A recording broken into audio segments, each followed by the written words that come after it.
Hello.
All right, today we are going to do Chapter 11.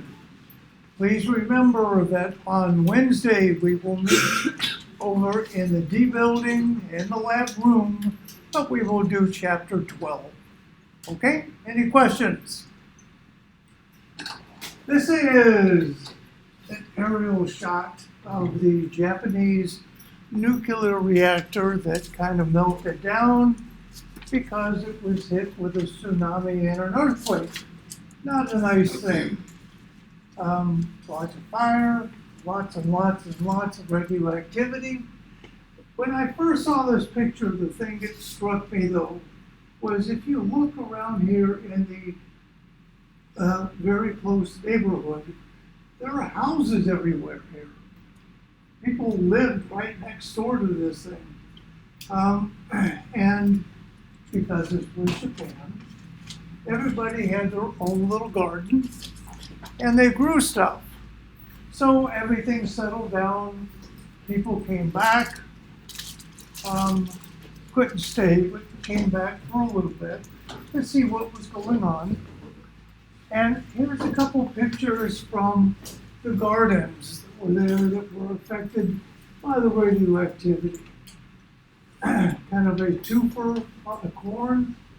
These are tomatoes with an obvious problem, whatever. My favorite though is this guy. It's the shark seagull. Okay, it's Photoshop. But the rest of these guys, they're real. It really was quite a thing. We'll talk about it in just a little bit. There is news, however. The department has decided to do an assessment. The assessment is basically a quiz. It's on Blackboard. You can take this and earn up to 16 points of even more extra credit. So, very good news. This must be completed before we take exam number 2. On Blackboard, it's nestled somewhere like after week 10, 11, whatever. Looks something like this, 110 assessment. You have a time limit of only 30 minutes, and you have only 4 attempts. Okay? Excellent. I wasn't expecting the 16 points, neither were you. But here we are. Any questions? All right, today we are going to talk about isotopes, radioactivity, alpha particle emission, nuclear equations, beta particle emissions, radioactive decay and what is a half-life, positron emissions, that's antimatter, and how it's used in a PET scan, fission, and fusion. In the fission part, we will talk about how you can make your very own atomic bomb. Believe it or not, it is really simple. Too simple. Okay, let's go way back to chapter 1. We introduced the concept of atomic number. Again, the atomic number, carbon is 6. That means it has 6 protons in its nucleus. It is the number of protons in the nucleus that defines exactly what an atom is.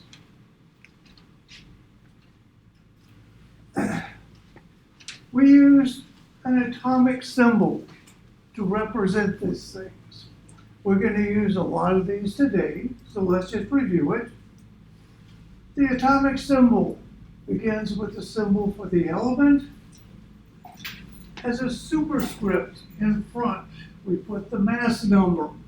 Now remember, the mass number is simply the sum of protons and neutrons. And down as a subscript in front, we put the atomic number. Again, that's the number of protons. Isotopes. Because the number of protons defines which element you're dealing with, you can have, they're called isotopes. They have the same number of protons in the nucleus, but they have different mass numbers. For carbon, we said there are 3 common ones. Carbon 12 is the most common. There's a trace of 13 and a teeny tiny bit of 14. Now, carbon 14, the one that's in very tiny, is the radioactive isotope of carbon. Now, radioactivity. Radioactivity was discovered by accident, of course, back in 1896. A bunch of French guys were doing work on phosphorescence.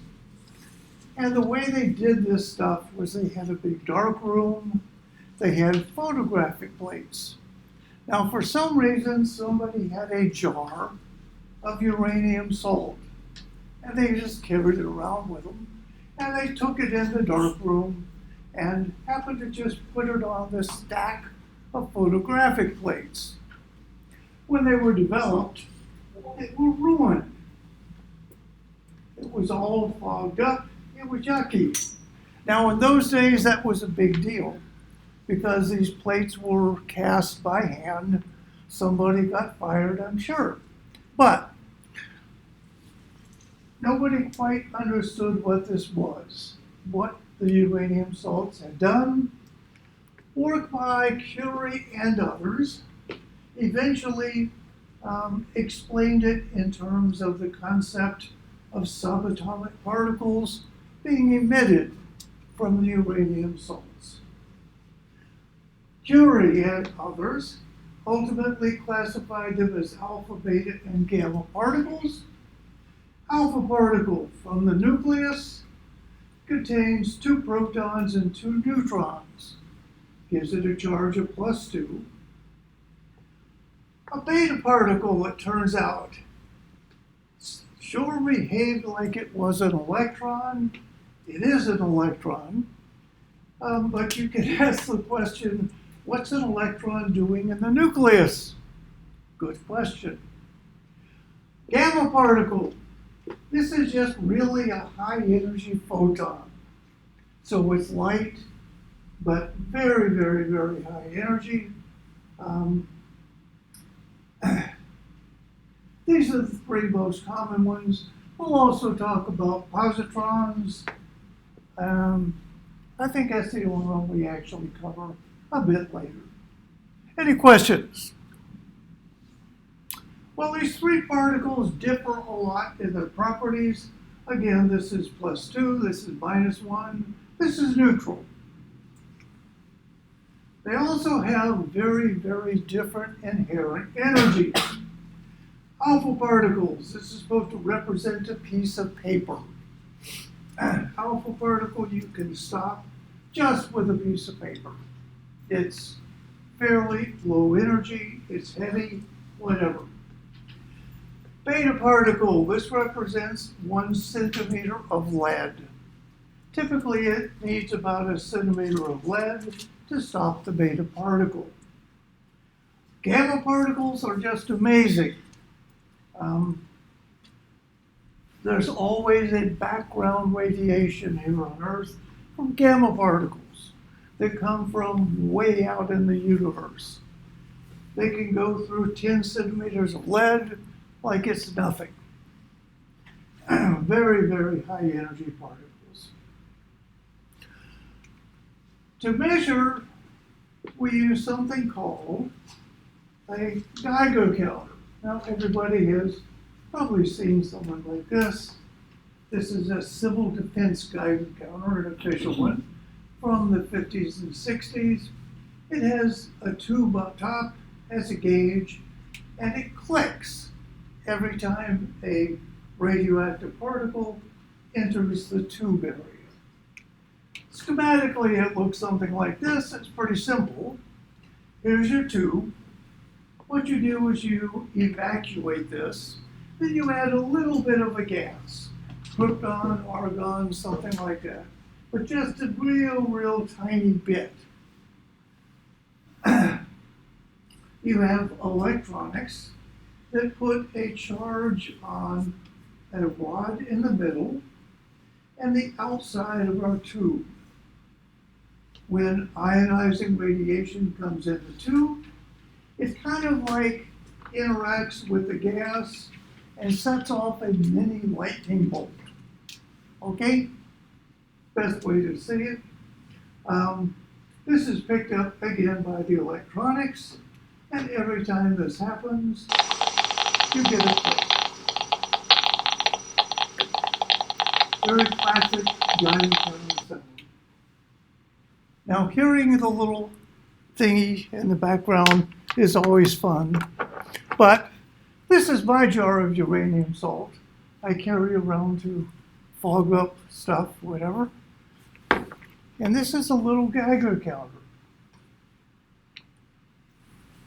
If you listen, oh, hear it click. Those are gamma rays coming from outer space. Isn't that amazing? Well, this is what is known as depleted uranium. So it's basically uranium-238. All the good stuff has been taken out, and this is deemed harmless. It is still very radioactive, however. Let's just take this off. I will hold my breath.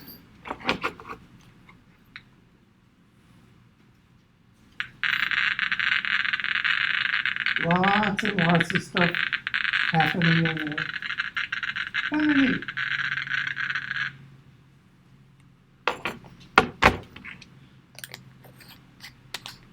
Close it up, put it back in my drawer.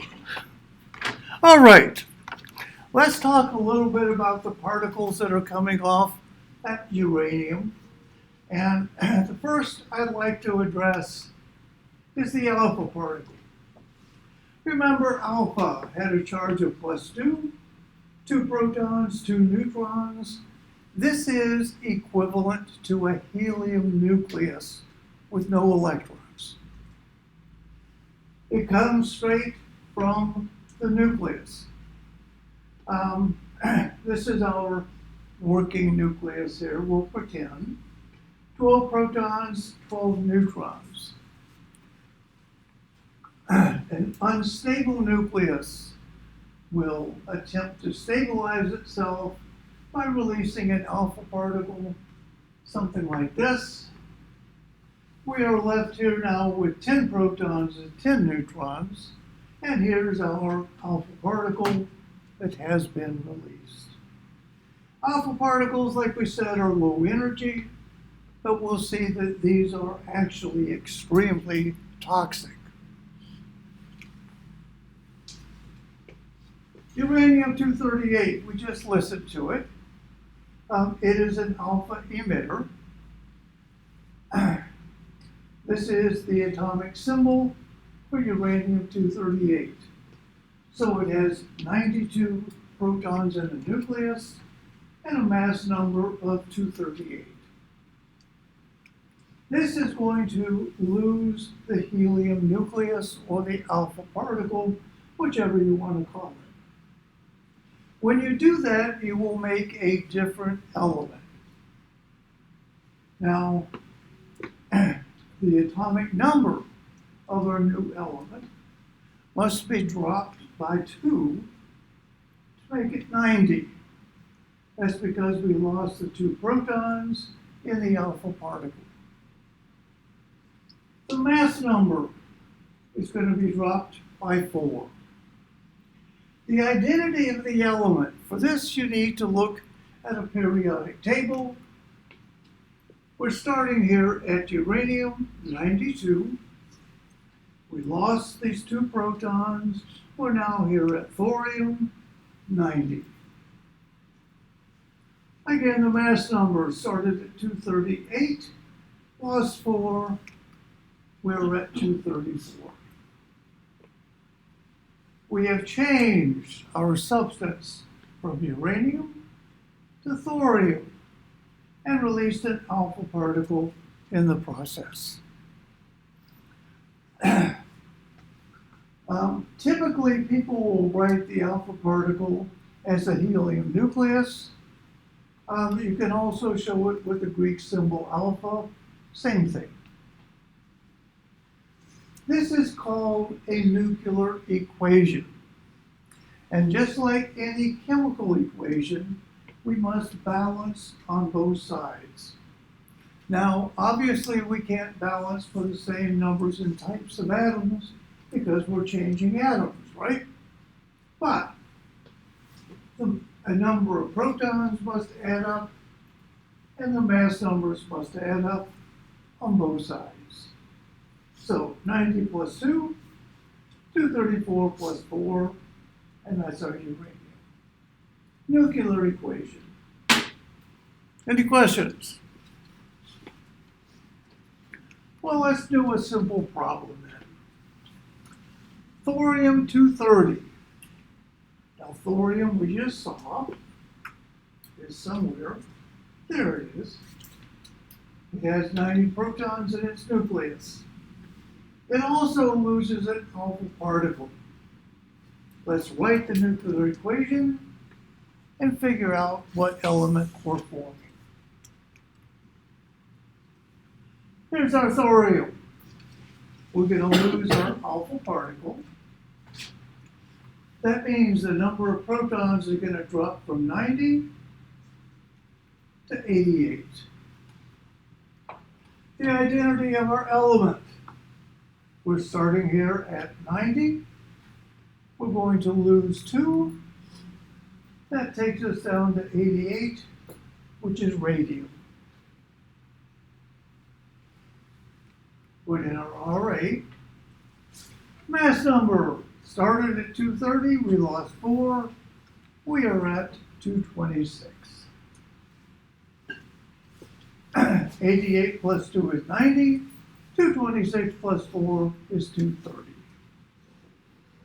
Any questions? I'm sorry? The, okay, I'm sorry, I just can't quite hear you. Let's do another one then. This is polonium. Polonium has a mass number of 214. It has an atomic number of 84, so 84 protons. It undergoes loss of an alpha. Let's write the equation. Polonium 214. We are going to lose our alpha particle. When we do that, the number of protons in the nucleus of our product will drop from 84 minus 2 to 82. So we're here at polonium. We lose 2 atomic numbers, and we're here at lead, 82. Kb is our symbol. The mass number, 214 minus 4, 210. Any questions? What tutorial is that one? That's going to be one of the tutorials? Yeah. Okay. Let's do beta particles.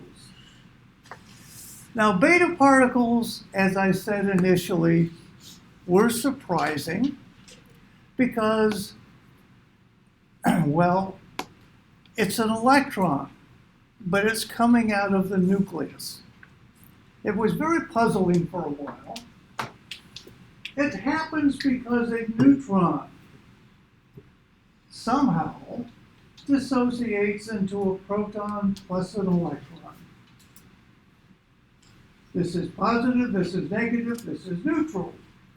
So we break apart the neutron into 2 charged particles. The electron comes flying out of the nucleus, and the proton stays behind. So here's our working thing. 12 protons, 12 neutrons. One of these neutrons, little blue guys, is going to decide it wants to be a proton. So to do that, it's got to get rid of its electron, and there it goes. Now, this nucleus has 13 protons and 11 neutrons. But remember, the mass number here started off as 12. 12 and 12, 24. We're still at 24 because the proton and the neutron have the same mass. All right, let's look at an example. Let's stop that and let's go. Hello?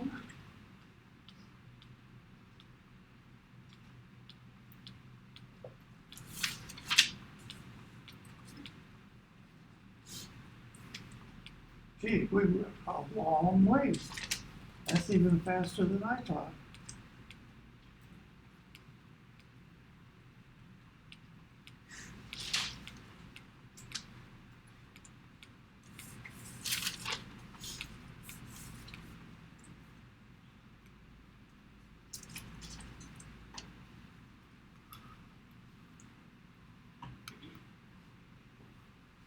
All right. Bismuth 210. Bismuth is right here. Has 83 protons in its nucleus. It loses a beta particle. Let's do the nuclear equation.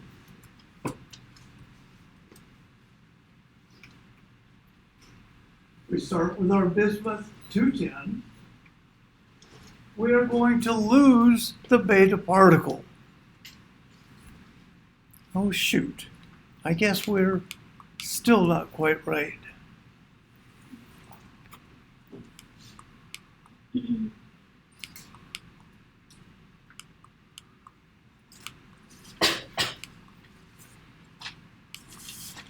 Okay, now let's try this one. Thorium-234 will also lose a beta particle. When it does, one of the neutrons in the nucleus will change into a proton. That means that the atomic number of our new element will go from 90 to 91. So we're starting off here at 83, bismuth. We are gaining one more proton in our nucleus, which makes it polonium. Nope, here. It's a vanadium. Because this is thorium. Okay, not bismuth, that was the other problem. Okay, thorium and Pennsylvania. 91 is our number, our atomic number. Pa is our symbol. Now, because we still have the same number of protons plus neutrons, one just changed from one to the other, 234 remains the same. So the mass number does not change. So how are we going to show this? Well, beta is going to be our symbol. The mass number here we will write as 0 because 234 plus 0 is 234. Has to balance. But for the atomic number here, for the beta particle, what do we put? This and this must add up to 90. So this guy must be a -1. This is the symbol for a beta particle. 0 mass number, -1 for an atomic number. We also lose a neutrino, but nobody cares. Okay, now we can look at bismuth-210. Bismuth is again right here. It is going to lose a beta particle. When it does, is our beta particle, the atomic number is going to increase by 1. Because remember, a neutron goes to a proton.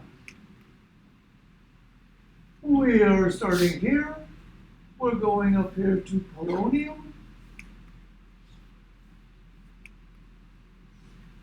The mass number does not change, so it's polonium-210. Any questions? Polonium-210 is also radioactive. It is an alpha emitter. The alpha particle that it emits, however, is unusually high energy for an alpha particle. That makes polonium-210 perhaps the most deadly substance known on Earth. Half a microgram. Micro, that's 10 to the -6, so half of that kills you. It is a difficult thing to make. Completing our equation here, we started at 84 minus 2, we're at 82. So we're going to go back to lead. And again, 210 is going to drop down to 206. Again, this is an extremely toxic beta particle or alpha particle, especially if you inhale it. So, turns out that Russia makes polonium-210 and sells it to the world. Personally, the United States buys about 8 grams of it a year. That's a lot. considering half a microgram will kill you. That's enough to kill millions and millions of people. Thank you. Okay, don't want that. All right, well, they make it anyway, and they sell it. They also use it for their own purposes. A few years ago, there was a Russian spy who had gone to England and was talking things that Russia wasn't happy about. So they invited him out for tea. He drank his little cup of tea. A little while later, lost all his hair, got very sick, and died. There was a microgram of polonium-210 in his tea. Very, very deadly stuff. All right. Well, not only the big guys can be radioactive, this is neon-19. It also loses a beta. Why don't you go ahead and quickly just write the nuclear equation for this reaction.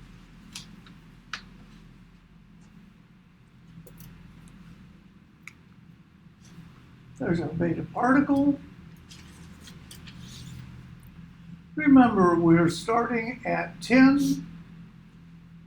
We are adding one more proton to our nucleus, which means we will be at 11. We look at our periodic table. 11 is sodium. Na 19, 0, 19. Any questions?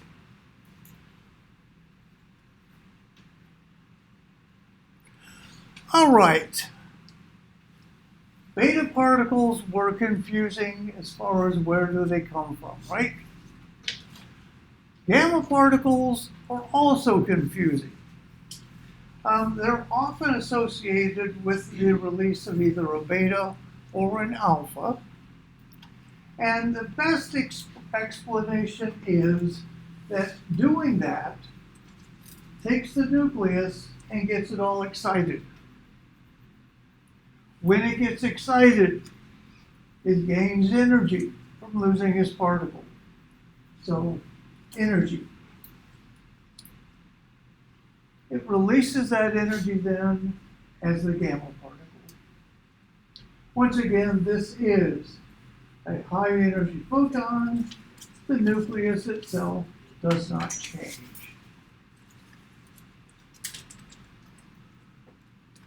Any questions? Okay, let's look at a set. Radium 226 loses an alpha particle. That means the atomic number will drop by 2. The mass number will drop by 4. If we start at 88, here we are, and we lose 2, we will be down here at 84. That's radon. I'm sorry, 86.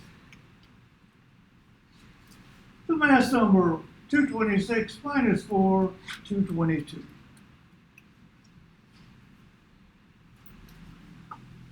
Chlorine 39 loses a beta.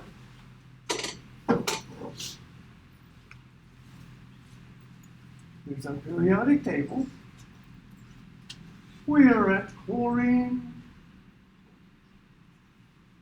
and we are going to lose a beta particle, which means we wind up with one more proton in our nucleus. So we go from 17 to 18.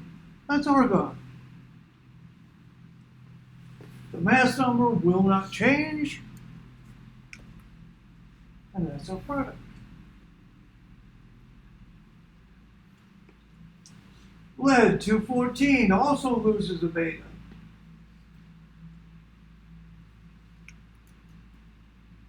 When it does, we will have one extra proton in the nucleus. So from 82, we will go up to 83 bismuth. The mass number will not change, so bismuth 214.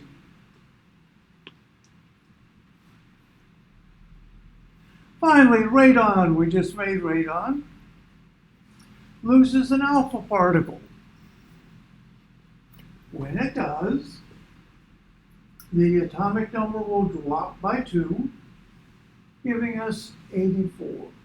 So we're here, we lose a couple, and here we are back at polonium. The mass number will go from 222 minus 4 to 218.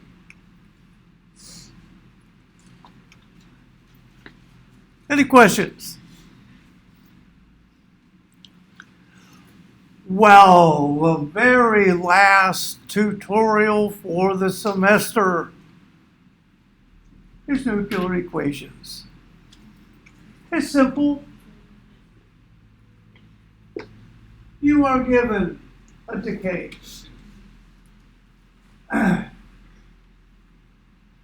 The way that I had to display the atomic symbol is incorrect. Remember, 12 is supposed to be here in front, but it just didn't work. You could only do it with an image, and that wasn't going to work. And we're making an alpha particle. So, first thing we do, 12 is going to lose 2.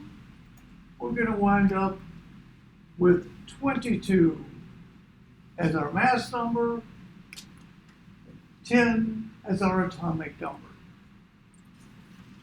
Now, when you do this tutorial, you need to have a periodic table handy. Oh, that's handy. So we start here at 12, right there. We're going to lose 2 and go to 10. That's neon. The one on blackboard is basically the same thing. Any questions? All right, well, the whole process of nuclear chemistry is kind of neat, really, because you're starting with one element and winding up with another one. This is called nuclear or radioactive decay. In this little diagram here, we have a bunch of elements here with their atomic numbers, and we have mass numbers down here. When we have an alpha decay, we're going to show it as this. If you note, if we had americium 95, we would lose an alpha, lose 2 protons from our nucleus.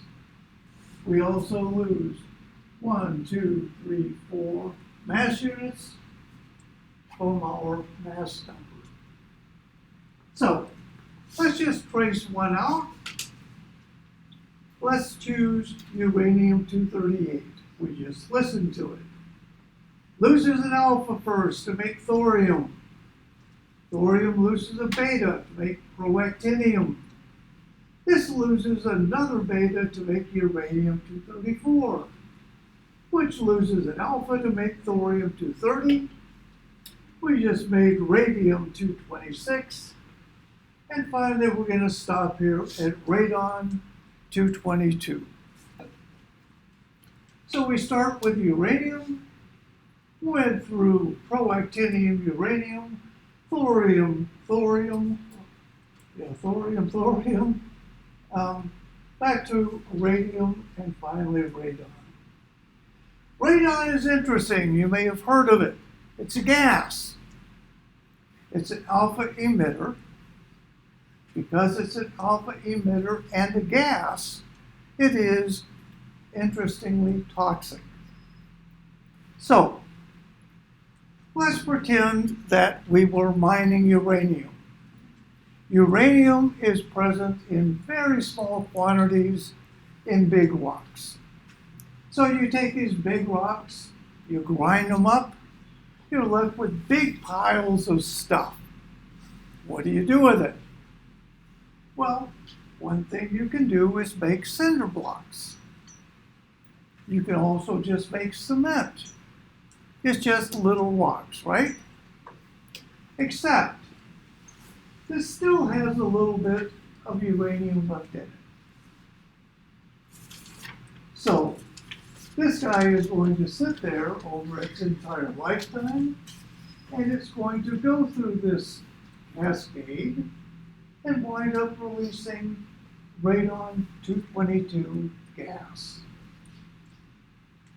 The school is made of cinder blocks. At UIC, my office was made entirely of cinder blocks, and it wasn't even painted. I could take an alpha particle detector, hold it against the wall, and measure the radon coming on. The reason you may have heard of radon is here in the Midwest, especially if you have an older home or cement basement, you need one of these guys. It's a radon detector. You can't sell your home unless you can prove there's no radon in your basement. So, if it does show up, you have to put in ventilation and stuff like that. Seal it all up. It's a real bother. Radon. It's a gas, and it's toxic. Any questions? All right, let's move on to another thing for radioactive decay, and that is how long does it take for this to happen? We measure radioactive decay at what's called a half-life. So let's pretend we start off with 100% something, one element that's radioactive, and it's going to lose alpha or betas or somebody. As it does, it changes to a different element, doesn't it? The time that it takes for half of it to change is the half-life. So we start up here at 100%, we drop to 50%, that's one half-life. Then from 50 to 25%, the same half-life. From 25 to 12.5, same half-life. And it goes on and on and on. An example, strontium-90. Strontium is here on the periodic table, right underneath calcium. It's called isoelectronic with calcium. Now what that means is, if you have something, someplace that calcium fits, strontium also fits. Things like bones, teeth, whatever. Okay, strontium-90 decays losing a beta, forms yttrium. Half-life, 10 to the 6 seconds, almost 30 years. All right. Well, this stuff is of particular interest to my generation because in the 50s and 60s, people were shooting off atomic bombs just to make sure they worked. And they did it in things like the desert, Nevada, Siberia. Lots and lots of these things going on.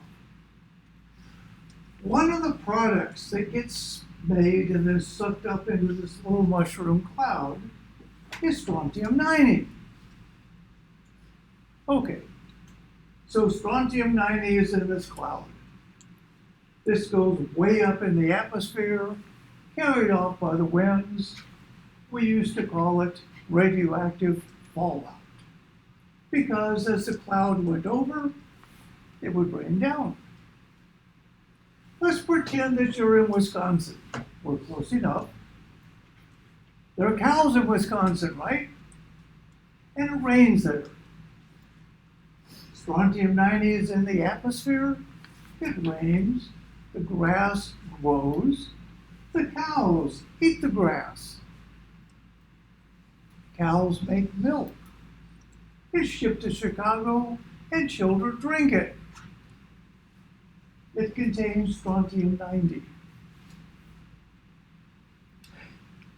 They actually gathered up baby teeth, thousands of them. People from my era, 50 times higher strontium-90 in their teeth than real people. It was a shame. They haven't set off bombs in the atmosphere very much anymore, and that's good. This decays with a half-life of 30 years, so we're probably down almost 3 half-lives in my baby teeth. Okay, this is the half-life. The time required for an unstable nucleus to decay, again, is referred as the half-life. These vary from very, very long, into the 20 seconds, down to very small 1 second or microseconds. It tends to vary with the atomic number. Higher atomic numbers tend to decay very slowly. For example, the uranium-238 in my little bottle has a half-life of 4.5 billion years. Uranium-235, 10 to the 8th. Thorium, 10 to the 10th years. Plutonium. Plutonium is very, very common these days. We use it to make bombs. It has a short, relatively short half-life for an alpha emitter, not as short as polonium-210. And the shorter the half-life, the more powerful, the more toxic the radiation tends to be. There's enough plutonium in one bomb to kill every person on the earth in one bomb. We'll talk about those in a minute. Strontium we did, polonium we did. This is interesting, iodine-131. It's a beta emitter. Has a half-life of about 8 days.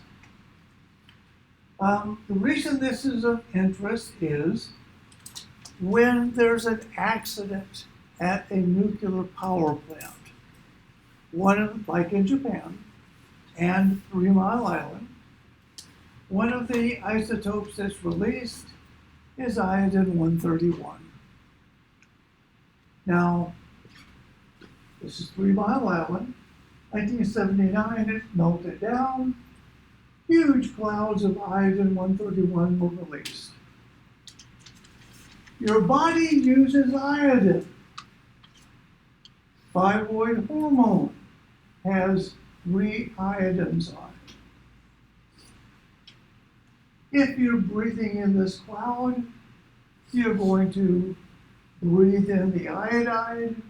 It's going to be incorporated, go to your thyroid, and you will get cancer. There is, however, a very simple solution. As soon as this thing melted down, it just so happens they had a huge supply of potassium iodide tablets, and they gave them to everybody. And you took these tablets, your body was now saturated with iodide. The little bit that you would breathe in, that would kill you, no longer would kill you. Any questions? All right.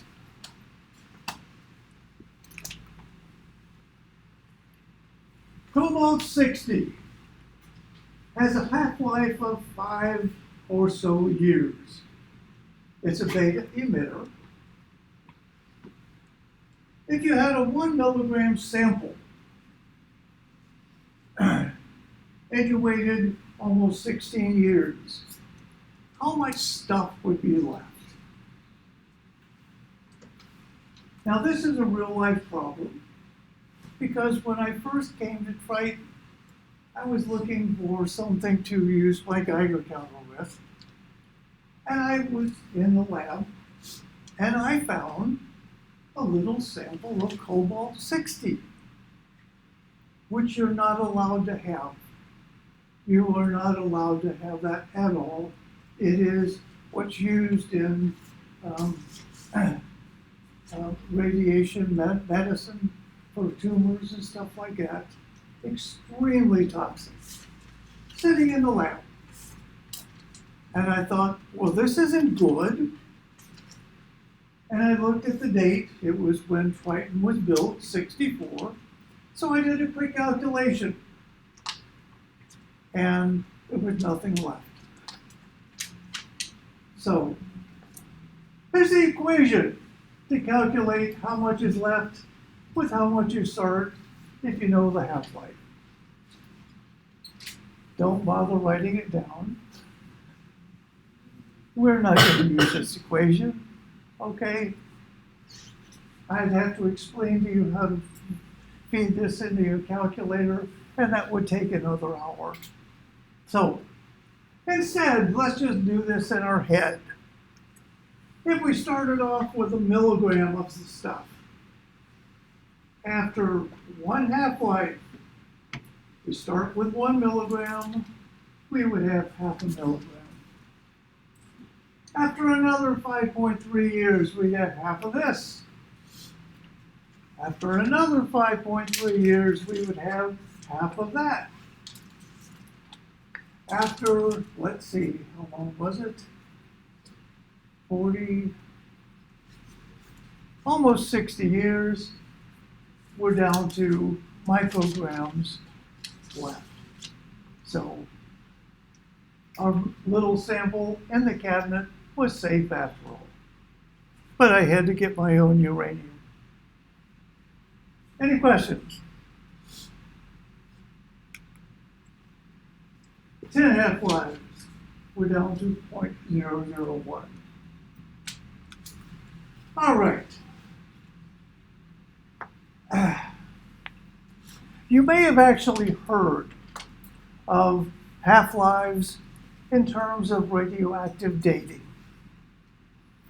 Not the good kind of dating. Turns out that our atmosphere is full of nitrogen, right? 80% nitrogen. We have a sun. I have 4 of it. This one sits up there, and it rains neutrons on us all the time, high energy neutrons.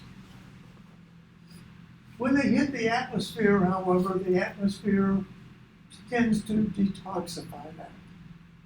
It does it because a neutron can hit a nitrogen atom.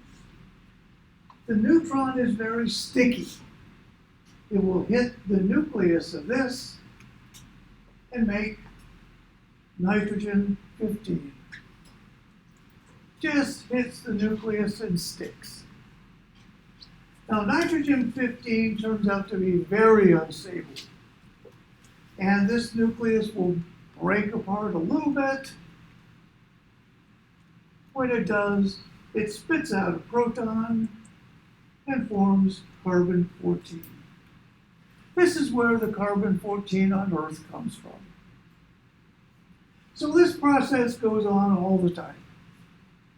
Carbon-14 winds up in CO2, and CO2 winds up in people. Carbon-14 decays with a half-life of 5,700 years to reform nitrogen-14. So it's a nice cycle. Okay? Let's pretend you were living. If you were living, you'd be breathing. There's carbon-14 in the atmosphere. You're breathing it in. So every living thing has a set level of carbon-14 in it. However, if you stop breathing, if you stop living, carbon-14 will continue to decay, but it's not replaced. So if you can measure the remaining amount of carbon-14, you know the half-life, 5,000 years, you can get an idea whenever this thing stopped living. For example, pretend you're a saber-toothed tiger and you died. Your carbon-14 we could call 100%. After 5,700 years, you're down to 50%. Then 25, then 12.5, and whatever. By measuring the carbon-14, carbon-12 ratio in something like this, you can determine when the thing died. Radioactive dating. Kind of neat. Any questions? All right. I promised that we would talk about positrons. Positrons are formed when a proton turns itself into a neutron. And when it does that, it loses a positive electron. That's right. Positron is a positive electron.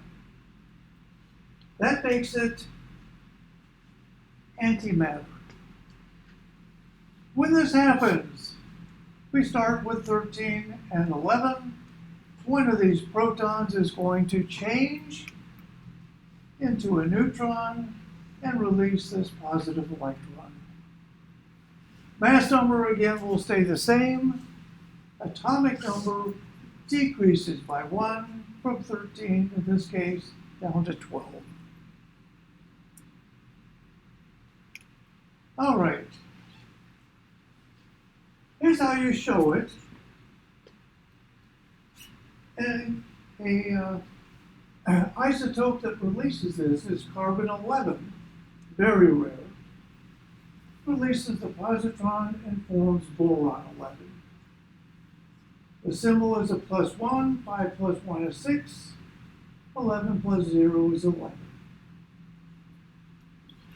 Now, as I said, this is a positive electron. That makes it antimatter. Yes, antimatter is real. If you're a fan of Star Trek, they used antimatter and matter combining as a power source. If you take a positive electron, that's a positron, and allow it to collide with an electron, a negative electron, the two totally annihilate each other. When they do, matter plus antimatter yields nothing except the formation of gamma particles. So it's something like this. Positron plus an electron gives 2 gammas. The neat thing about this that makes it useful is that these gammas are emitted from the target atom in absolutely perfect opposite directions. So, positive hits negative, we get 2 gammas, opposite directions. This is what allows us to do positron tomography, or a PET scan. In a PET scan, you feed a labeled substance. Usually they use fluorine 18 attached to some sort of a sugar. The sugar is specifically absorbed by tumors very rapidly. And this fluorine 18 will decompose, losing a positron. Now, this will interact with a real electron and give our two gammas. So let's pretend that this guy is sitting here. We surround him with a ring of Geiger counters. A positron is emitted, makes two gammas, and is detected. Another one is emitted, is detected again. Another one. Your computer is sitting here watching this whole thing. It does triangulation and decides this stuff is accumulating right here in this guy's head. This is what a PET scan is. This is an actual PET scan. This person has a very bad abdominal tumor. Again, it soaks up the fluoroglucose, decomposes, computer maps it out in 3D. Kind of a really neat and very useful thing. Let's do a couple positron problems. Acetine 70 is a positron emitter. When it does, the atomic number will change by 1. So we're starting at 33. Let's see, where are we? Oh, here we are. And we wind up with germanium. Germanium has atomic number 32. 32 plus 1 is 33. And the mass number doesn't change. So we get germanium 70. Krypton 77, also positron emitter. Atomic number is going to drop by 1, giving us bromine at 35. Mass number does not change.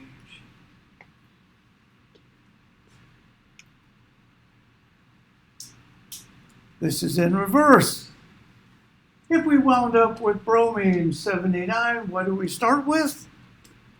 Well, we're at bromine 79. That means we must have had krypton. The mass number does not change. Krypton 36. And the last one here, we have iron 58 as our product. Let's see, iron is here. So iron 58, we are going to lose 1. That takes it down to, gain 1, sorry. Takes us up to cobalt. Again, mass number does not change.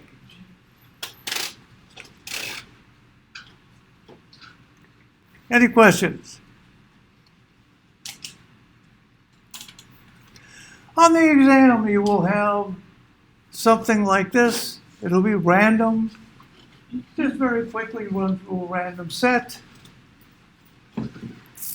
Hard to see the screen here, so I will put a periodic table up. Chlorine 39 loses a beta. So we're at chlorine 39. That means we wind up with a product that has 18. That's argon. And again, mass number does not change. Neon loses a beta. We start with 10. We're going to gain 1 atomic unit. So here we are at neon. We go from neon up to sodium. If we started with nobelium and we wind up with fermium, what particle did we lose? Absolutely. Go from 257 to 253, that's 4. Drop by 2, that's 2. Nobelium is here. Where is it?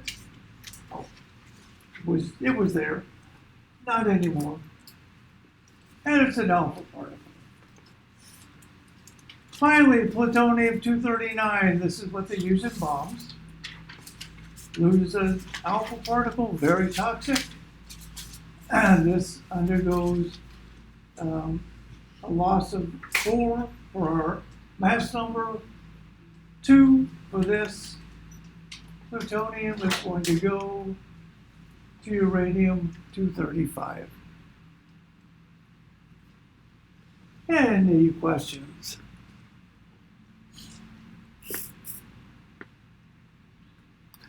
Well, another rhetorical question here, I suppose, is what makes a nucleus unstable? Basically, it has to do with the neutron to proton ratio. See this little black line here in the middle? Called the line of stability. Anything that hits this line is stable. Everything else isn't. So unstable nuclei are much more common than the stable ones. These guys up top typically are alpha emitters, positron emitters, lots of positrons in this region here, and these are all betas.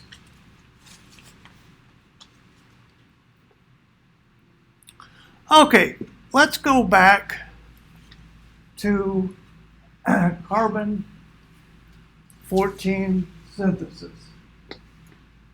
What happened here? We said that a high-energy neutron hit a nucleus and it stuck, giving us this. This nucleus was less stable. It broke apart, ejected a proton, and made carbon-14. This is the process that is known as nuclear fission.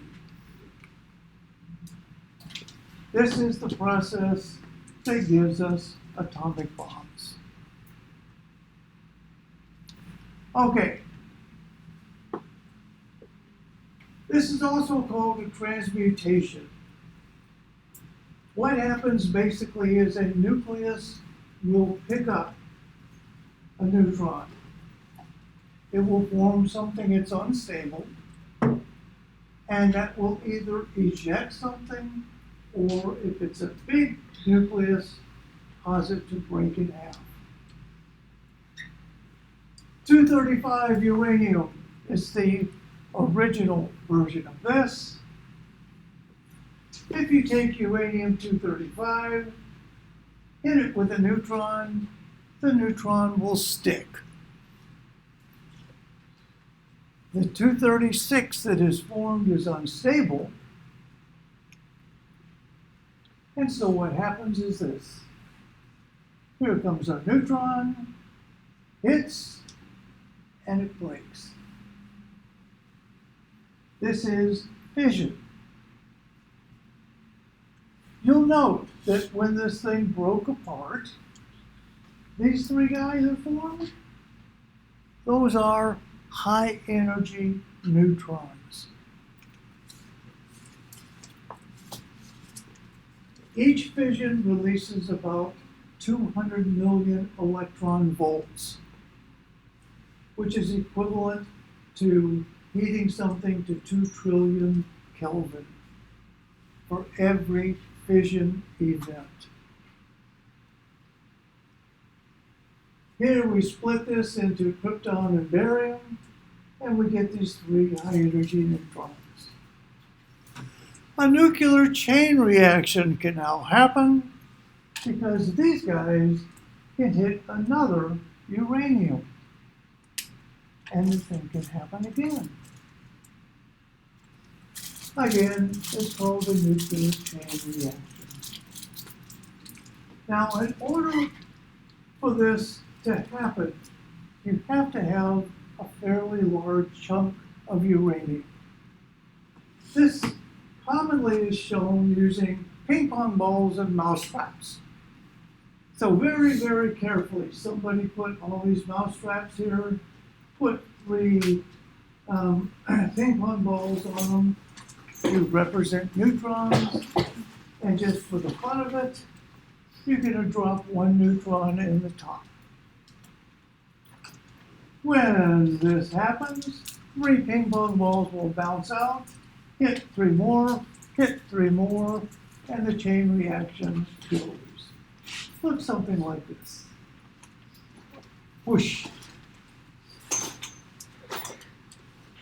Each one of these is equivalent to heating something to 1 trillion Kelvin. Wow. We start off with 235, hit 236 as an intermediate. It breaks apart, gives us 3 high energies, and we get a chain reaction.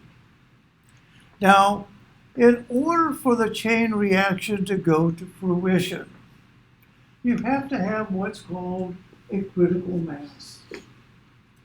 If you just had a little bit of uranium-235, you would get fissions happening, yeah, but it's a small chunk, so lots of these neutrons just escape. It gets warm, but nothing really happens. If, however, you have a large enough chunk called a critical mass, then once you set it off, all of this happens, and you get an explosion. The difference in a critical and subcritical can again be shown by ping pong balls. Here we have ping pong balls. We're going to drop 1 in the middle.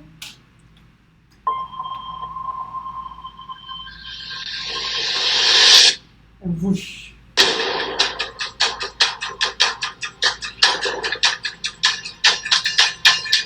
It's so much fun to do. But if we have a subcritical mass, then you can take it. This is low density subcritical.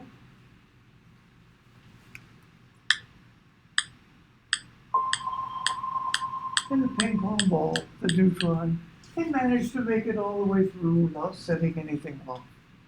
Can you imagine how many times they had to do that to make it work? Yeah. Okay. In nuclear power plants, you want to be able to control the rate of this fission. And you do it using these guys. They're called control rods. They absorb neutrons. If you want the reaction to slow down, you move these down, absorbs all the excess neutrons, and it goes to sleep. If you want to raise it up, you get lots and lots of heat generated here. So in a nuclear power plant, as long as the rod mechanism is working well, you can control the amount of energy released. However, if you want to use fission in a bomb, you don't care about control rods. You just want it to go. This is from the 1950s in the desert in Nevada. And yeah, that's just a cannon. And there's a bunch of guys. They're going to shoot a little nuclear bomb out of this cannon.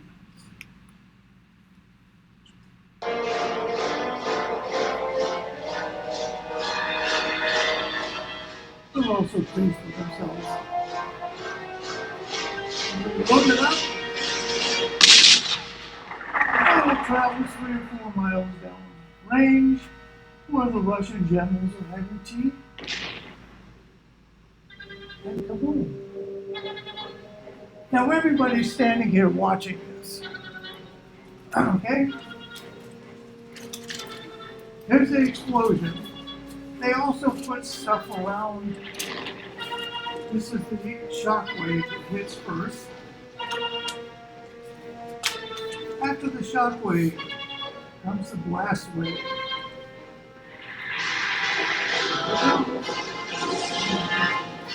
Put this stuff back up to make the motion.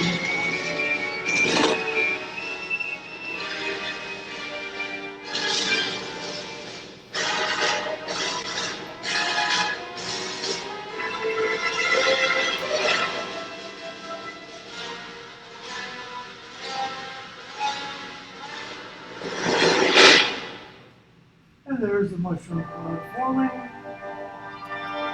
And that's where the strontium 90 is that comes out in Wisconsin and winds up in your teeth. And here's these guys standing there, just filming it. Everybody else is just standing there watching it. The yield here was 1 kiloton. 1. The first bomb that was dropped in anger was 13. Today, if you have something that goes off and it's 1, it's considered a dud. Yeah, this is a dud. It really is tiny. It's a very advanced bomb. These are the two guys that were designing it. You can tell it's authentic. The comb over, the pocket protectors, I'm sure they have slide rules too. But this is it. It's a tiny little guy. All right, I said I would tell you how to make your own. And you can. You can. This is how the very first one worked. It was the gun type. What you do is you take a critical mass of uranium-235 and you split it in 2 parts. In this particular gun, this is hollow. This is half of it. This is the other half. This is basically a howitzer, if you will. We're going to set the shell off here. It's going to push this chunk of uranium down until it hits this one. When it's assembled, it makes a critical mass. The critical mass, after about 1 microsecond, explodes. This was the very first. This was about 16,000. Just like it was Rutland. Again, in the desert in Nevada.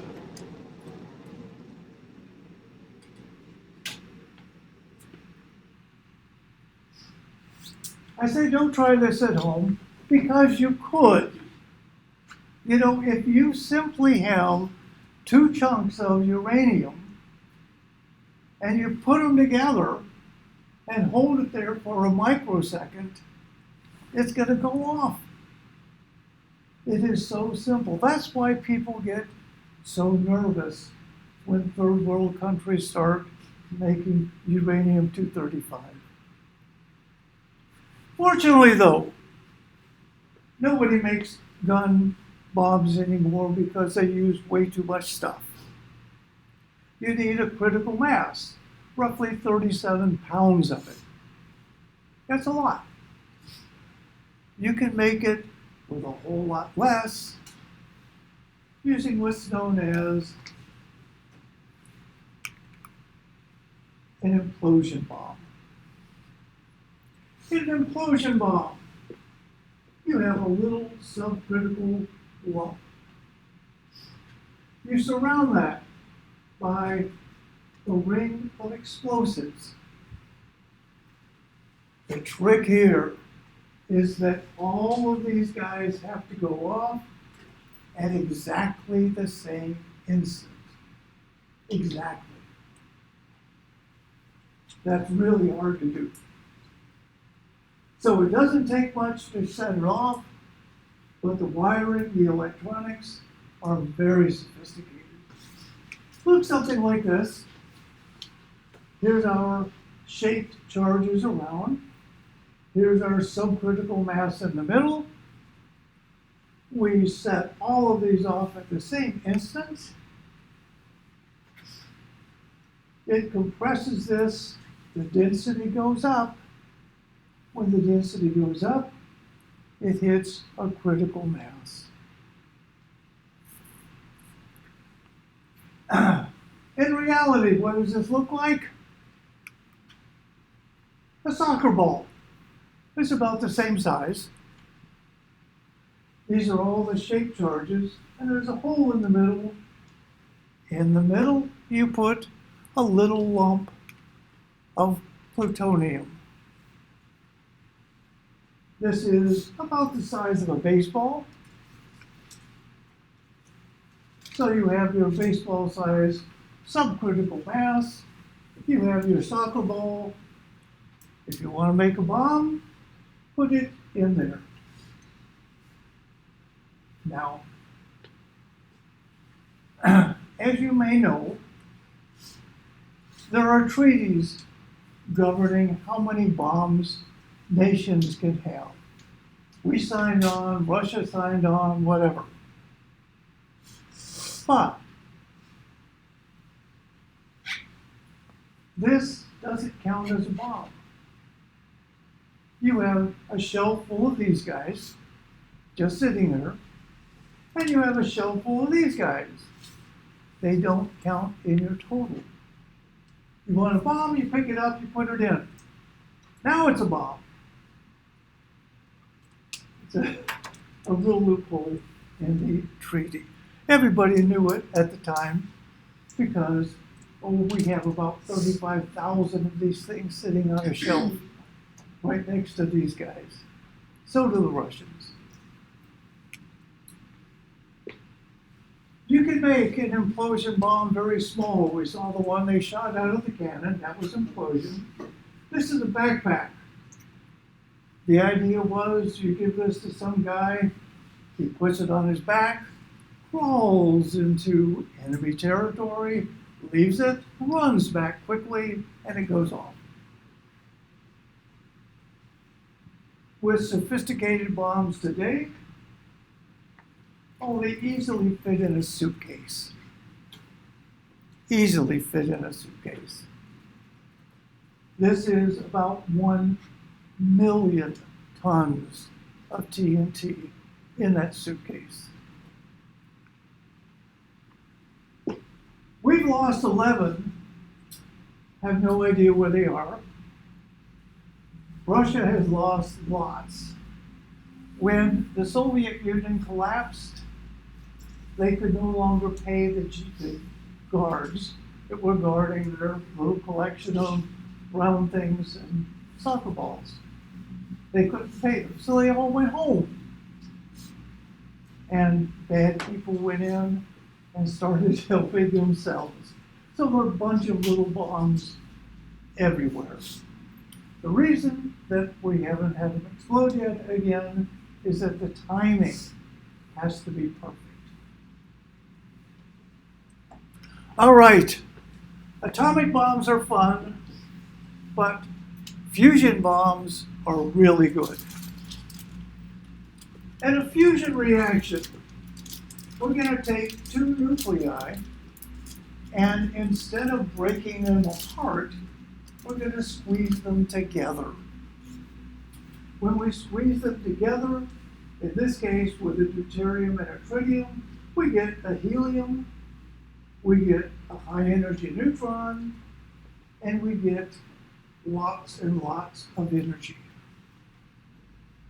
This process is modeled after the one that runs the sun.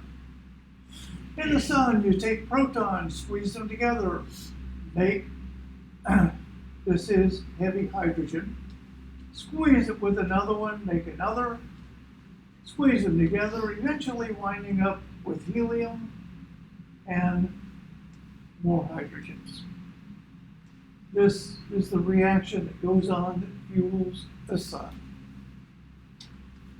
So, of course, once we figured that out, we had to adapt it to make a bomb called a hydrogen bomb. Now, you take dynamite. You're going to set off a stick of dynamite. What do? You have a plastic cap, don't you? Something that goes boom that sets the dynamite off. This is a hydrogen bomb. It has its own little plastic cap built in. It's right there. Does that look familiar? That's an atomic bomb. You use an atomic bomb as a detonator to set it off. Once this thing goes off, you have lithium and deuterium down in here. It's squeezed together and fuses and goes boom.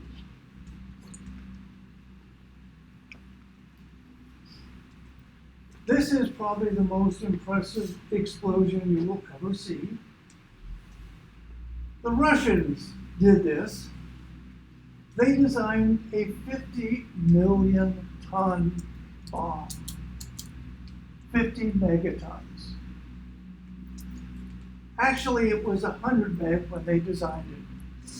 They had to dial it down because they were going to drop it in Siberia, and they figured there was no plane that they owned that could drop it and then get far enough away without being disintegrated. So, dial it down to 50. Again, this is a nice sunny day in Siberia. You're 50 miles away from it.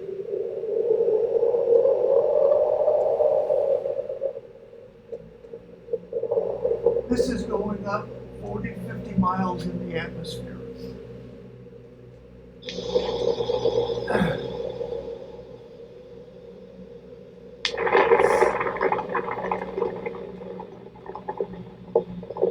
Absolutely impressive.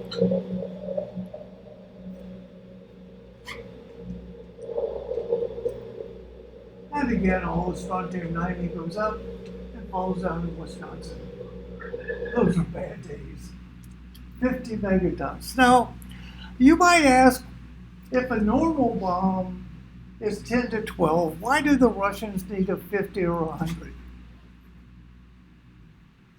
Well, it was because at this point, Russia had swiped, the spies had stolen the secrets to how to make these things. Okay, so they knew how to make them. But the guidance on their missiles at the time was so bad.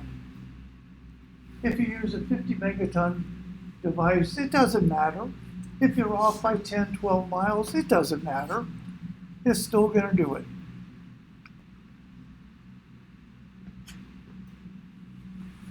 This is 1961. Recognize this street?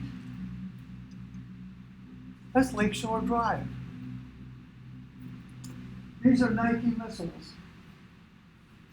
Each of these has a 1 kiloton bomb in its nose. If you look at the map here, all of these little spots, those are missile batteries. In 1961, everyone fully expected missiles from Russia to be coming over the lake and to land close enough to Chicago to do it in.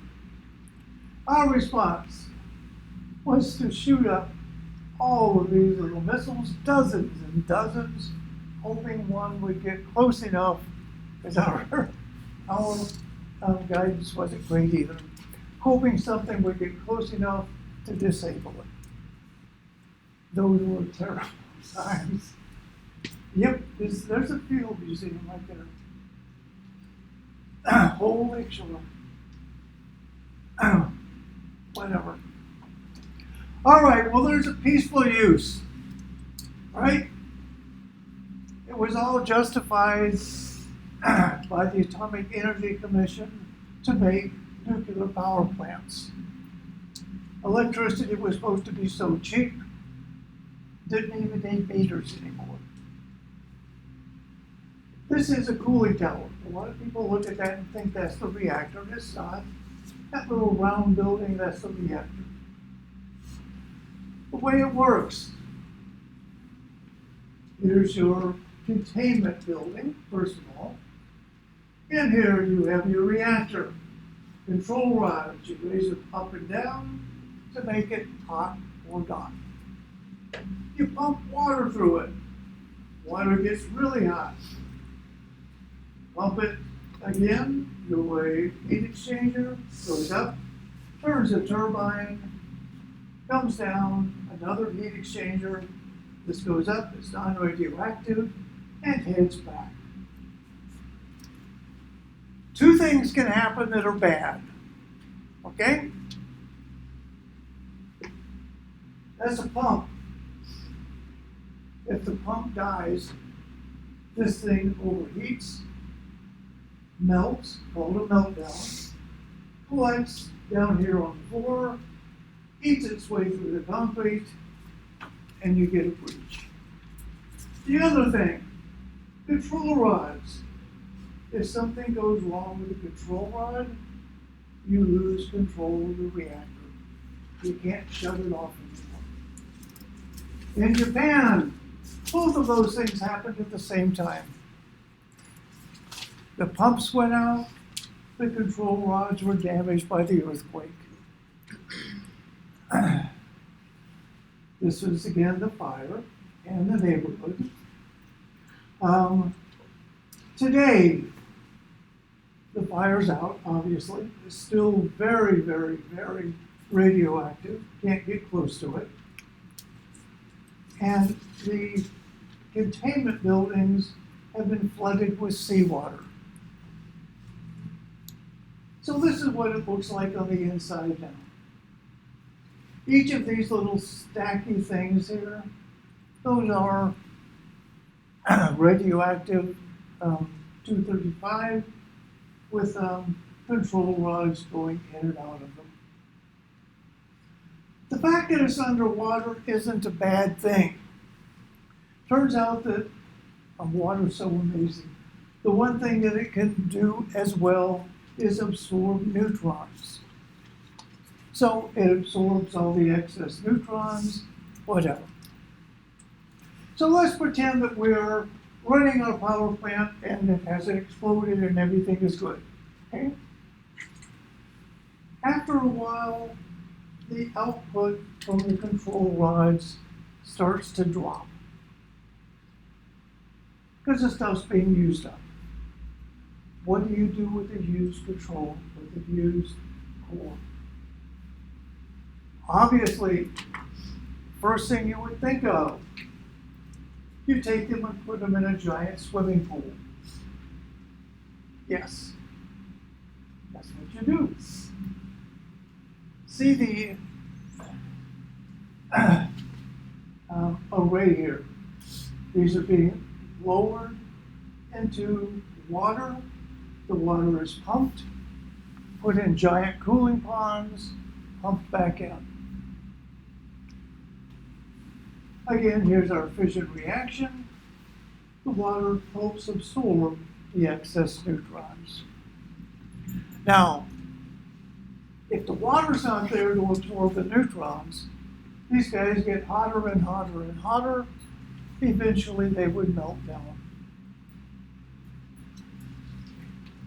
Because of that, people basically decided that maybe this wasn't a good idea after all. The color here, this is not artificial. This is Turcotte radiation.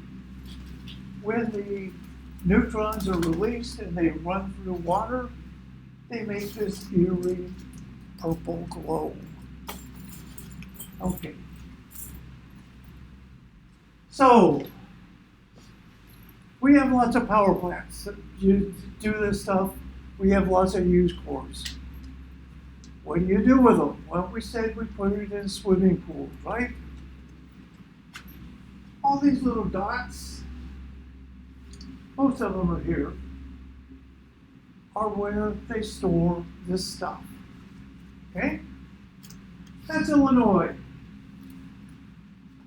If you look at Illinois, there's a whole lot of sites where we have stuff stored in swimming pools. Again, if the pumps go out, these things don't explode, but they send huge clouds of radioactive waste, making Illinois uninhabitable. If you want to be quantitative, each of these numbers represents a metric ton, roughly 2,200 pounds of fuel and storage. There's Illinois. We lead the nation in mass of stored, used rods. It's nice that Illinois is number one at something, right? Right. Okay. Eventually, people decided that this is probably not a good idea, storing it in these swimming pools. So somebody in Congress said, hey, I was in Nevada the other day. We own a mountain out there. Let's dig a tunnel under this mountain and we'll bury it all. We'll gather it all up from everywhere, stick it underground, it'll be good. So they started spending billions of dollars to do this. They built a huge tunnel complex, rail train tracks going down. The idea was to take this stuff from everywhere, put it under this mountain, and it would be safe forever. They developed a fleet of these massive trucks to carry it. The radioactive waste is in these things, and again, they get very hot. But we're going to put these under the mountain. Sadly, nobody in the government had taken geology.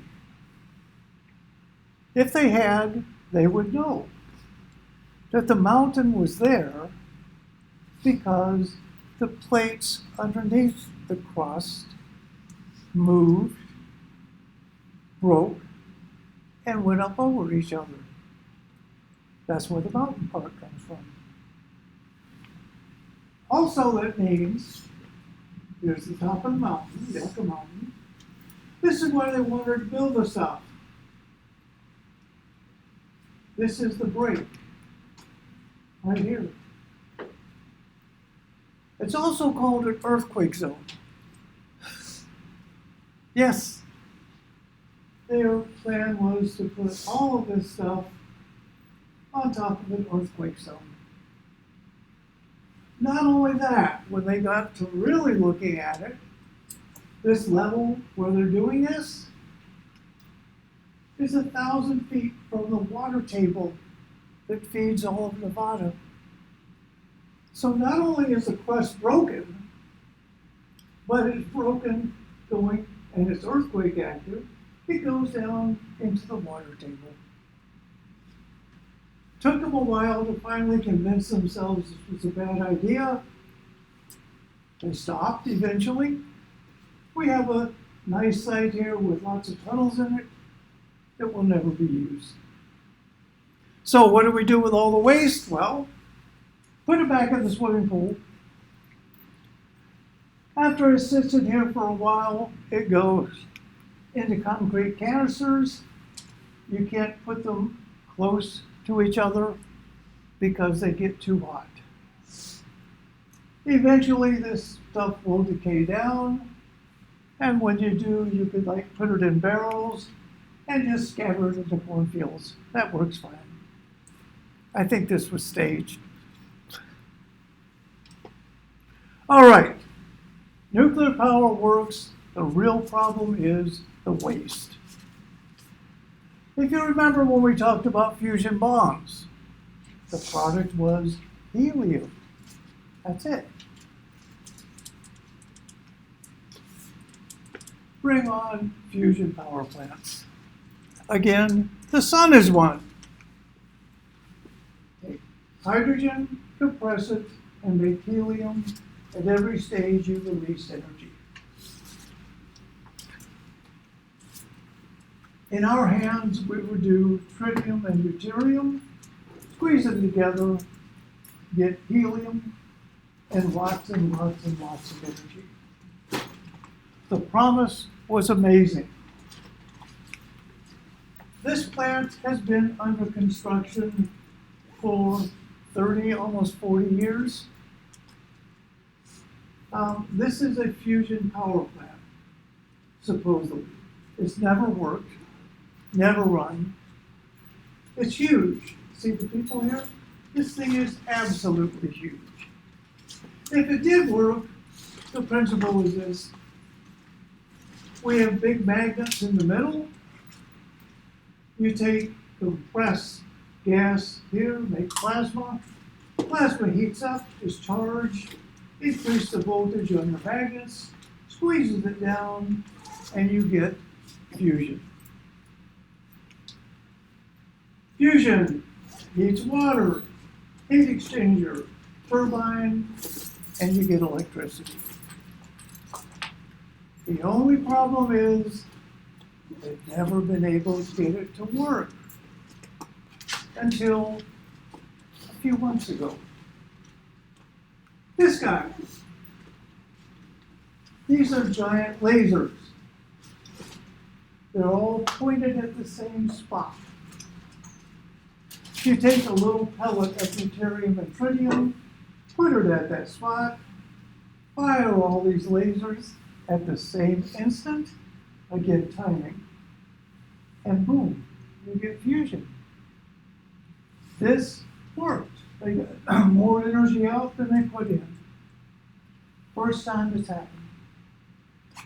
Only problem is that you can fire these lasers maybe 3 or 4 times, then you have to replace them because they really get a workout shooting at the little disc. There's another version of a fusion reactor that probably has also worked, but is kind of caught up in the legal aspects of, I'm not going to tell you how it works until I'm protected by every patent you can imagine. This is in Lockheed Martin's research facility called Skunk Works. This is 3 feet across. It's this big. It's a combination of lasers, magnets. This is going to work. It's amazing, it's going to work. Lockheed Martin has one. This is the one at MIT. Again, these are going to work. The nice thing about these is that they're so small. You can take one of these, put it on a truck. It will generate 100 megawatts, enough to power a small city on a truck. You could also put this on a big boat or in an airplane. It's only 3 feet across, or in a spacecraft. The potential is huge. So that's why we're waiting so carefully to cover themselves. But again, this either has worked or will soon. All right. That covers radioactivity, all the goods, the bads, and the uglies. Remember, the assessment is online now, right there on Blackboard, somewhere around week 10-ish. You have 30 minutes to do it. You have 4 30-minute attempts, and that's it. Please do this. We added one last tutorial today, nuclear equations. Once again, the deal is you must take exam 2 and pass. You must have a total of 350 points. And if you do, you will get A on the spot and no. If you know somebody in another 110 class, don't tell them about this. Okay? All right, have a good day. Remember Wednesday for chapter 12 in the Deacon.